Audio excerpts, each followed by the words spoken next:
why are you absconding in Malaysia? I'm not absconding in Malaysia. People know that I'm staying in Malaysia, in Putrajaya. What he may be meaning that why did I go, why did I run away to Malaysia, or why did I come to Malaysia?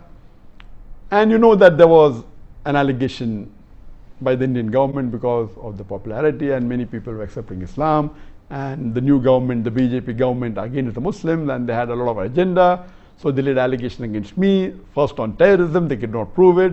Then they said hate speech, they could not prove it. Then they went to money laundering, that also they cannot prove it. Then they tried to give me a bait and tried to convince me to come back at a compromise, which I didn't agree. Basically, I did hijrah.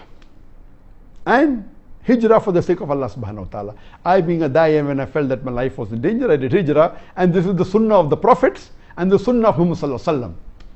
And I was happy that Allah made it possible for me to follow one of the sunnahs of the Prophet, which very few people can do. I did hijrah and I chose Malaysia. The reason is because I feel Malaysia is one of the best available Muslim countries in the world. Most of the Muslim countries in the world today have got problems. The best available amongst the Muslim countries, more than 56 that are there, I felt Malaysia was the best. That is the reason I came here. The reason I felt Malaysia was the best is number one, that Malaysia is away from the war zone. You know, many Muslim countries are in the war zone, especially in the Gulf region. You have war in Yemen, you have war in Syria. So this Malaysia is away from the war zone, number one. Number two, it's away from the wrong influence of the Western countries. You know, people, the Gulf countries and Muslim countries close, which are in Europe and otherwise, they're under the influence, the bad influence of the Western countries, which Malaysia is away. It has very little influence of America and the Western countries, number two. Number three, Malaysia is the country which has the strongest passport amongst the Muslim country. A Malaysian can travel to 185 countries without any visa. This was, I checked up last couple of months back. USA may be additional 2 countries. The highest is Japan, 190 countries. Then is Singapore, 189 countries. Then maybe UK, USA, 187, 186. Malaysia is 185 countries.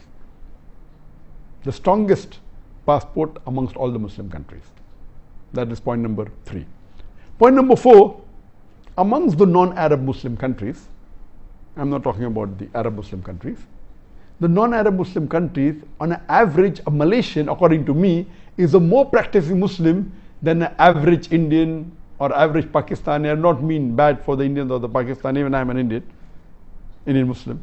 An average Indian Muslim or average Pakistani Muslim or a Bangladeshi Muslim, any non-Arab Muslim, Malaysia is, on average, a Malaysian Muslim is more practicing.